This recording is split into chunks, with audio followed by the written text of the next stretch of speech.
যদি আমি চাব যাওঁ যে আমাৰ হৃদযন্ত্ৰৰ তেজটো আমাৰ কেনেদৰে চলাচল হয় তেতিয়াহ'লে প্ৰথমতে আমাৰ কি কৰিব শৰীৰৰ পৰা কি কৰিব শৰীৰৰ পৰা তেজ ক'লৈ আনিব মনত ৰাখিব ক'লৈ আনিব সু অলিন্দলৈ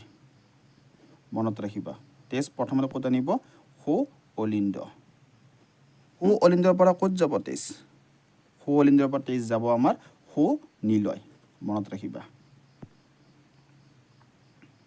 সু নীলয় আকৌ সু নীলৰ পৰা তেজ ক'ত যাব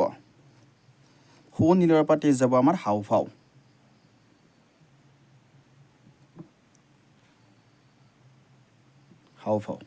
আকৌ হাওঁফাওঁৰ পৰা তেজ ক'ত যাব বাওঁ অলিন্দত আহিব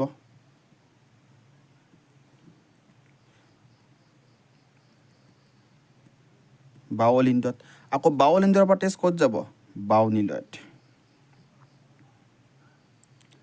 বাওঁ নীলয় ওকে আকৌ বাওঁ নীলৰ পৰা তেজ ক'ত যাব গোটেই শৰীৰ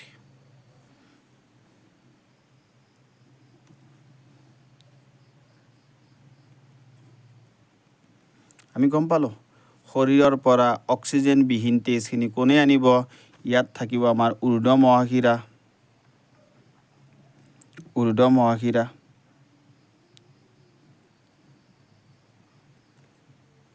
ওকে গম পালা শৰীৰৰ পৰা তেজ কোনে আনিব ঊৰ্ধ্ব মহাশিৰা আনিব আৰু নিম্ন মহাশিৰাই কি তেজ আনিব অক্সিজেনবিহীন তেজ আনিব মনত ৰাখিবা ক'লৈ আনিব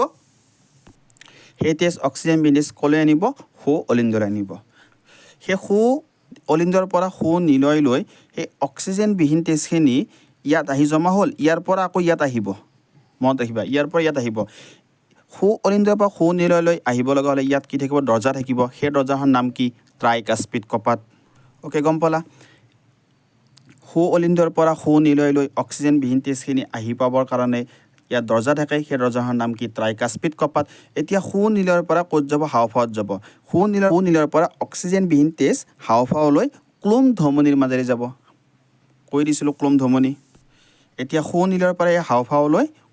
তেজটো কোনে লৈ যাব ক্লোম ধমনীৰ মাজেৰে লৈ গ'ল এতিয়া হাওঁফাওঁত কি হ'ব অক্সিজেনযুক্ত হ'ল এতিয়া সেই অক্সিজেনযুক্ত হৈ হাওঁফাওঁৰ পৰা বাওঁ অলিন্দলৈ সেই অক্সিজেনযুক্ত তেজ কোনে আনিব হাওঁফাওঁৰ পৰা অক্সিজেনযুক্ত তেজ কোনে আনিব হাওঁফাওঁৰ পৰা ক্লোম শিৰাৰ মাজেৰে ক'ত আহিব বাওঁ অলিন্দত আহিব আৰু কি তেজ আহিব অক্সিজেনযুক্ত তেজ বাওঁ অলিন্দৰ পৰা বাওঁ নীলয়লৈকে আহিব লগা মাজত ইয়াত কি আছে দৰ্জা আছে দুৱাৰ আছে মই কৈছিলোঁ যে বাওঁ অলিন্দৰ আৰু বাওঁ নীলৰ মাজত কি থাকে কপাট থাকে অৰ্থাৎ দুৱাৰ থাকে দৰ্জা থাকে সেই দৰ্জাৰ নাম কি বাইকাস্পিড কপাটৰ মাজেৰে অক্সিজেনযুক্ত তেজ ক'ৰ পৰা আহিব বাওঁ অলিন্দৰ পৰা আহি ক'ত জমা হ'ব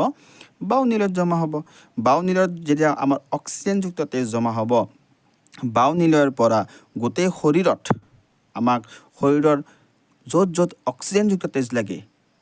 সেই অক্সিজেনযুক্ত তেজ কোনে কঢ়িয়াই নিব কাৰ মাজেৰে পাৰ কৰিব মহাধমনীৰ মাজেৰে ক্লিয়াৰ এতিয়া মই তোমালোক আৰু এটা কথা কৈছিলোঁ যে মহাধমনী আৰু ক্লোম ধমনী অৰ্থাৎ মহাধমনীত আমি গম পাইছিলোঁ যে সু অলিন্দ আৰু সু নীলৰ মাজত থকা কপাটৰ নাম কি ট্ৰাইকাস্পিড কপাট বাওঁ অলিন্দ আৰু বাওঁ নীলৰ মাজত থকা কপাটৰ নাম কি বাইকাস্পিড কপাট এতিয়া আমি যিডাল মহাধমনী আছে এইডাল আমাৰ মহাধমনী মনত ৰাখিবা এডাল মহাধমনী এই মহাধমনীত কি থাকিব অংকে অৰ্ধচন্দ্ৰ আকৃতিৰ কপাট থাকে এই কপাটৰ নাম হ'ল কি আমাক অৰ্টিক কপাট বুলি কয় অৰ্টিক কপাট মনত ৰাখিবা মহাধমনীত থকা যিডাল চন্দ্ৰ আকৃতিৰ কপাট থাকে সেই কপাটৰ নাম কি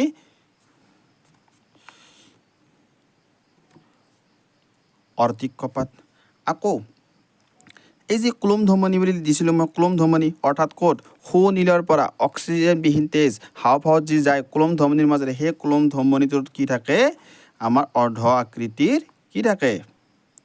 অৰ্থাৎ অৰ্ধচন্দ্ৰ আকৃতিৰ কপাট থাকে এই কপাটৰ নাম হ'ল ফুচফুচীয়া অৰ্ধচন্দ্ৰ আকৃতিৰ কপাট এতিয়া গম পালা এইটো ক'ত থাকিব ক্লোম ধমনীত থাকিব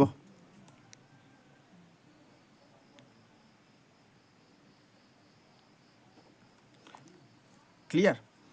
এডাল থাকিব ক্লোম ধমনীত থাকিব কি থাকিব ফুসফুসীয়া অৰ্ধচন্দ্ৰ আকৃতিৰ কপাট তোমালোকে যেতিয়া হাৰ্টৰ পিকচাৰ চাবা অৰ্থাৎ হৃদযন্ত্ৰৰ ছবি চাবা তেতিয়া হৃদযন্ত্ৰত দেখিবা যে ক্লোম ধমনী আৰু মহাধমনীৰ মাজত এনেকুৱা অৰ্ধ আকৃতিৰ কপাট দেখা পাবা সেই অৰ্ধ আকৃতিৰ যিডাল মহাধমনীত থাকে তাক কোৱা হয় অৰ্টিক কপাট আৰু য'ত ক্লোম ধমনীত থকা কপাটৰ নাম হ'ল ফুসফুসীয়া অৰ্ধচন্দ্ৰ আকৃতিৰ কপাট মনত ৰাখিবা